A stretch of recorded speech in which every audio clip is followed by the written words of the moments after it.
retorno de Donald Trump à Casa Branca em 20 de janeiro de 2025 representou um marco da política dos Estados Unidos, com as elites que compõem o aparato estatal e financeiro norte-americano parecendo aceitar o retorno do controverso candidato na época. Essa aceitação das elites americanas na época revela que um cenário de maior governança passou a ser formado no país, possibilitando a implementação de novos projetos em esfera nacional e global por parte da potência norte-americana. Antes mesmo de assumir o cargo da presidência, Donald Trump já havia feito declarações sobre a possibilidade de impor tarifas sobre a Dinamarca a fim de pressionar o país a ceder o território da Groenlândia para os Estados Unidos. Este território, localizado no extremo norte do Oceano Atlântico e no subcontinente da América do Norte, passou gradualmente a se tornar um palco no novo episódio da geopolítica americana. Enquanto isso, a Dinamarca, e em certa medida o continente europeu, sofria as consequências das ações americanas, consequências que refletem uma profunda mudança no paradigma de poder global, com uma Europa e uma União Europeia cada vez mais subserviente aos interesses norte-americanos, enquanto os Estados Unidos passavam ativamente a engajar em sua nova política externa voltada para a proteção de seus interesses no hemisfério ocidental do globo, vulgo as Américas, maximizando sua força e hegemonia regional, e ao mesmo tempo deixando seus aliados europeus em segundo plano e impondo exigências para que eles aceitassem a nova agenda de segurança de Washington. Sejam bem-vindos ao meu canal, meu nome é Adonai Yoshinoku, este é o Periferia do Império, um lugar onde busco formular análises sobre os panoramas de poder global, compreendendo a dinâmica de poder que existe no mundo entre seus centros de poder e suas periferias. E hoje vamos falar sobre a Europa, antigo centro de poder do sistema internacional que se tornou um membro da periferia do Império Norte-Americano. O embate político sobre a ilha dinamarquesa voltou aos holofotes midiáticos no final de 2025, quando Trump enviou Jeff Landry, governador do estado de Louisiana e também diplomata, para a Groenlândia a fim de promover a ideia de aquisição do território para os Estados Unidos. Enquanto isso, o presidente também aclamou que o território era essencial para a segurança nacional americana, afirmando que, se você der uma olhada na Groenlândia, se você for olhar ao longo da sua costa, de cima para baixo, você vê navios russos e chineses por toda parte. Nós precisamos disso para a segurança nacional, nós temos que tê-la. Assim, logo ficou claro para as elites da Europa Ocidental que havia um interesse muito profundo nas falas do presidente norte-americano. A Dinamarca, que era soberana sobre as ilhas, e consequentemente os demais estados europeus, perceberam que a retórica do presidente dos Estados Unidos buscava promover uma política de segurança nacional, mesmo que em detrimento das relações com os antigos aliados europeus, principalmente os membros da OTAN, a Organização do Tratado do Atlântico Norte. Essa impressão das elites europeias também foi reconfirmada quando o presidente norte-americano afirmou que estaria disposto a impor tarifas comerciais sobre a Dinamarca e demais estados da OTAN que se opusessem às ações dos Estados Unidos. Esse evento de pressão política por parte dos Estados Unidos voltou a tomar força após a breve ofuscação causada pelas ações de Trump na Venezuela. Assim, o presidente continuou insistindo sobre o uso de uma força militar para anexar a ilha, alegando em 6 de janeiro de 2026 que o uso da força militar para anexar o território é sempre uma opção, quando o assunto se tratava da Groenlândia.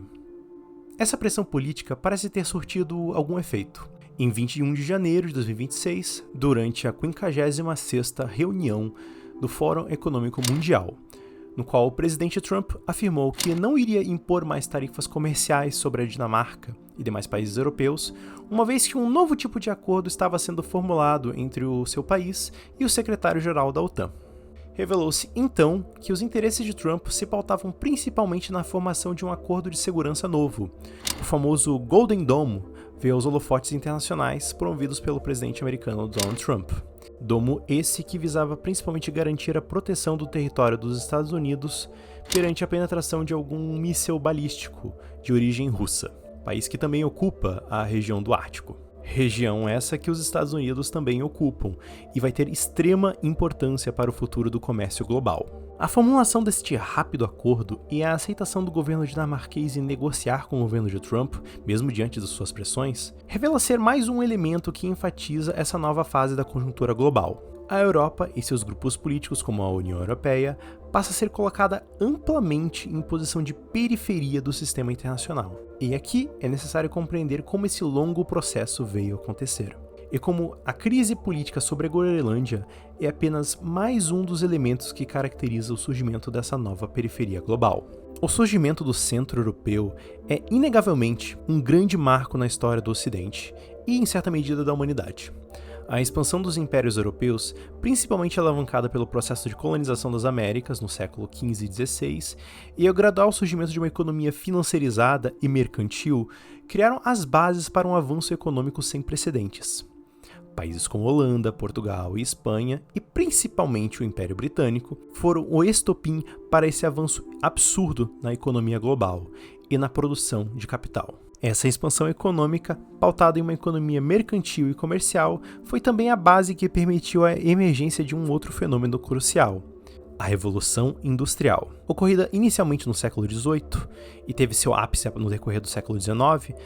a Revolução Industrial possivelmente representou o maior período de avanço tecnológico e de qualidade de vida em escala mundial. Com suas origens na Inglaterra, principalmente na indústria têxtil britânica, a Europa, e principalmente o Império Britânico, ocupou decisivamente o lugar de centro de poder no mundo. Seu forte império, garantido por uma grande força militar e comercial, exercia influência e poder em escala global,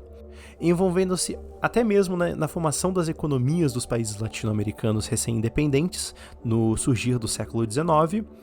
como também na decadência da dinastia Qing do Império Chinês, principalmente após a Guerra do Ópio de 1839 e a Segunda Guerra do Ópio em 1856. Mesmo diante de conturbados períodos de guerras vividos no continente europeu, como a Guerra dos Sete Anos e as Guerras Napoleônicas, o Império Britânico e, em certa medida, a Europa, vivenciou um período de hegemonia do sistema internacional. Essa hegemonia foi enclausurada principalmente na chamada Pax Britânica, que emergiu após a vitória do Império Britânico sobre Napoleão. Nesse período, o sistema de comércio internacional e a produção de novas tecnologias foi ativamente garantido pela proteção da Marinha Britânica em nível global, trazendo uma profunda expansão do projeto europeu colonial para regiões como África e Índia.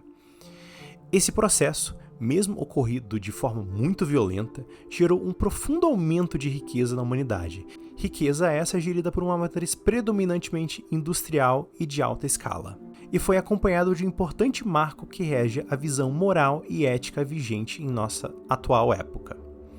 o fim da escravidão, fator que pôde ser amplamente implementado em decorrência das ações da Marinha Britânica contra navios negreiros. Tudo isso demonstrava o poder do sistema europeu e que afetou diretamente suas periferias globais. Todavia, rachaduras nesse sistema já começaram a emergir.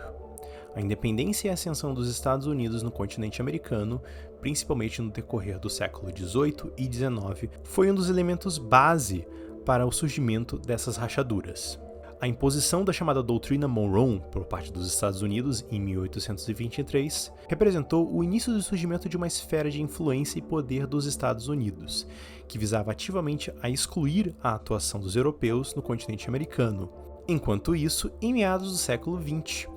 a Europa vivenciaria possivelmente seu maior e mais doloroso capítulo.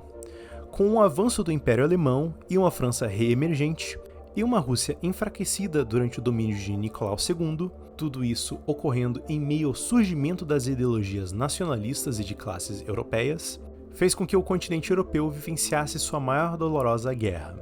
O estopim da Primeira Guerra Mundial representou o que Oswald Spengler caracterizava como sendo a morte da Europa e da civilização ocidental, com a Europa entrando em sua fase de inverno como civilização. Esse enfraquecimento europeu, marcado pela dura guerra, foi repetido com a chegada também da Segunda Guerra Mundial e suas bruscas consequências para o continente, que agora viu sua infraestrutura totalmente devastada e com uma série de mortos. Após a derrota da Alemanha e o avanço da União Soviética sobre o continente, a Grã-Bretanha, que já havia perdido muito poder no cenário global após a Primeira Guerra Mundial, agora se viu ainda mais submissa aos arranjos de Washington. O trauma político da Segunda Guerra Mundial, somado à ascensão dos Estados Unidos na época, foi o elemento no qual a Organização do Tratado do Atlântico Norte pôde emergir, formulado em 4 de abril de 1949. Organização essa que visava principalmente barrar o avanço soviético sobre o leste europeu,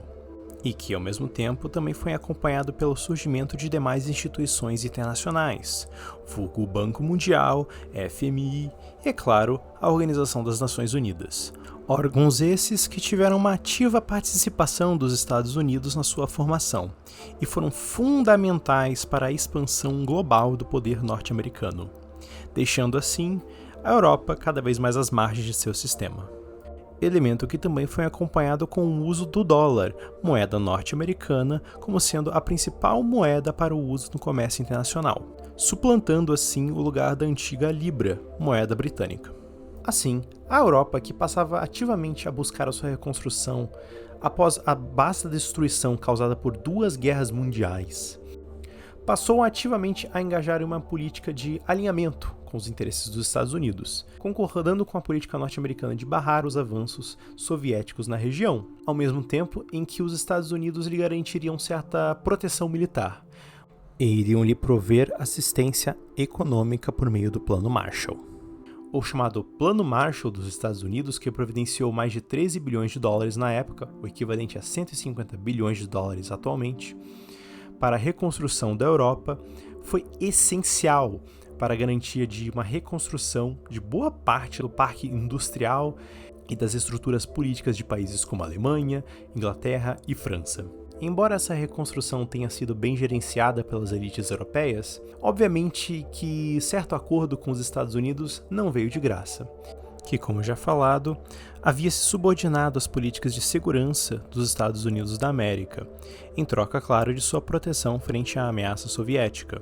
mas que eventualmente os Estados Unidos passaria a exigir cada vez mais do continente. Em meio a esse cenário, tentativas de reconstrução de seus antigos impérios foram fracassadas, fator que foi emblematizado no caso da crise do Canal de Suez em 1956. Naquele ano, a França e a Grã-Bretanha e o Estado de Israel tentaram depor o governo do presidente egípcio Gamal Abdel Nasser, que havia nacionalizado a companhia francesa Suez Company, que administrava o acesso e funcionamento do canal. Canal esse que ligava essencialmente o Mar Mediterrâneo ao Mar Vermelho, criando uma importante rota de navios europeus no Mar do Atlântico para o chamado Oceano Índico, revelando a extrema importância que este canal tinha para a expansão das economias europeias, removendo a necessidade de circunnavegar a costa africana para se chegar assim ao Oceano Índico. A invasão militar do Egito, porém, foi frustrada, devido às ações dos Estados Unidos e da União Soviética, que impuseram pressão política aos Estados europeus para que se retirassem do Egito, com ambas as potências na época sendo favoráveis a que o Egito tivesse amplo controle do canal, excluindo ativamente a participação dos atores europeus diante dessa crise e, ao mesmo tempo, trazendo uma mensagem bem clara. O mundo agora era regido pelos Estados Unidos e pela União Soviética. Somado a esse vergonhoso cenário ocorrido em 56, é importante também salientar que uma violenta onda de descolonização também aconteceu na região da África e também na Indochina, principalmente frente ao domínio de países como França e Portugal na época. Duras guerras de independência, como a Guerra da Argélia e a Guerra na Indochina, que resultaram numa derrota militar ou política francesa, revelam que a conjuntura global estava passando por mudanças, com a Europa perdendo sua força em escala global. Esse enfraquecimento também pode ser encontrado dentro das ações do Reino Unido, que é diferente da França, que lutou por unhas e dentes para manter as suas colônias, preferiu ativamente ceder a independência às suas antigas colônias, como no caso da Índia ou de Hong Kong para a China em 1997.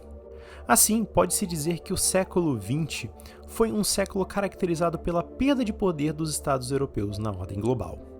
Uma ordem que foi ativamente gerenciada por uma disputa de poder bipolar entre os Estados Unidos e a União Soviética, ou ao menos foi assim até o eventual fim do regime soviético em 1991. Porém, aqui é importante salientar que esse amplo cenário de decadência europeia, aqui descrito, revela ter ampla continuação durante a virada do século XX para o XXI, principalmente com o surgimento de uma nova ordem na conjuntura global,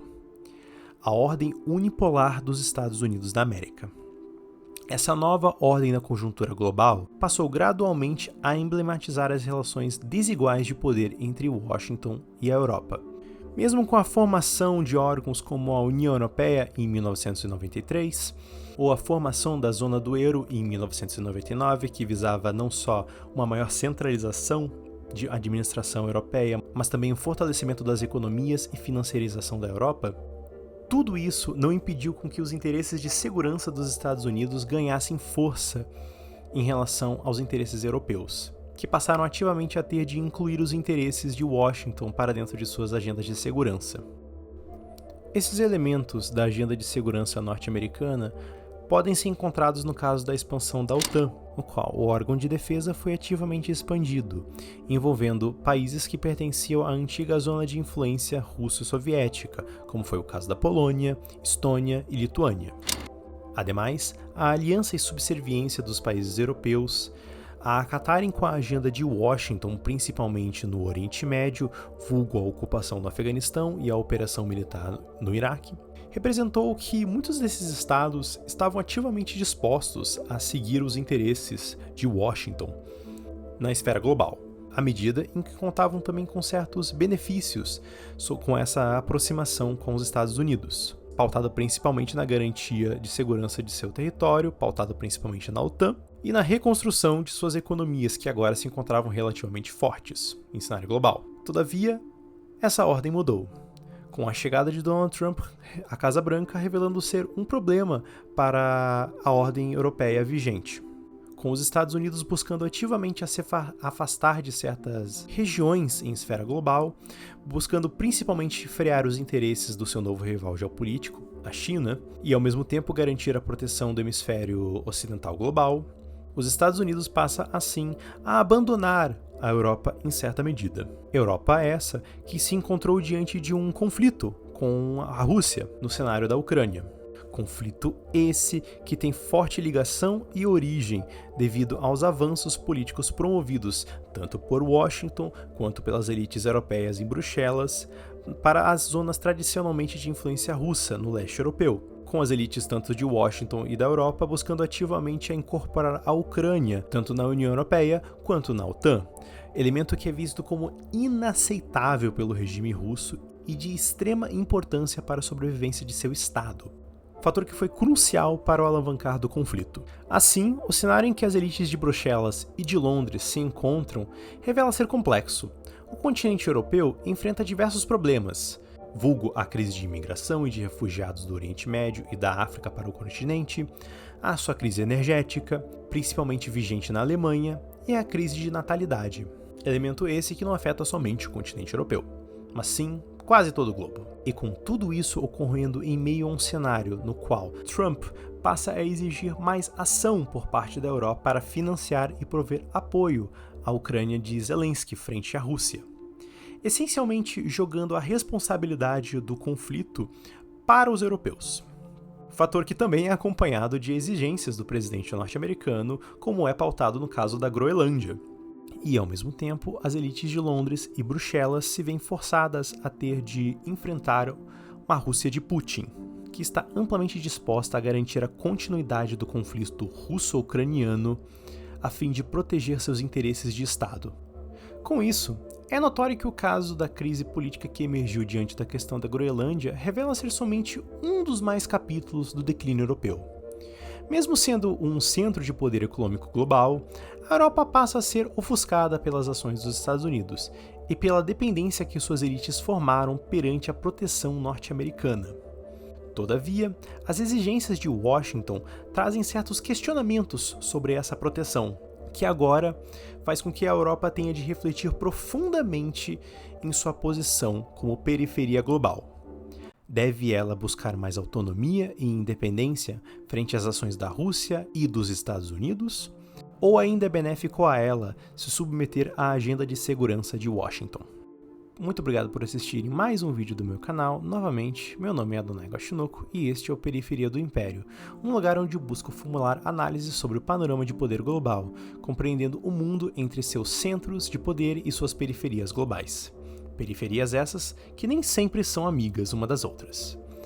Caso tenham gostado do vídeo e queiram ver mais, peço por favor que deixem um like, façam um comentário, compartilhem o vídeo com alguém, pois tudo isso alimenta o poderoso Deus que é o algoritmo do YouTube, e me motiva ainda mais a fazer mais vídeos. Espero que todos tenham um excelente dia e até mais.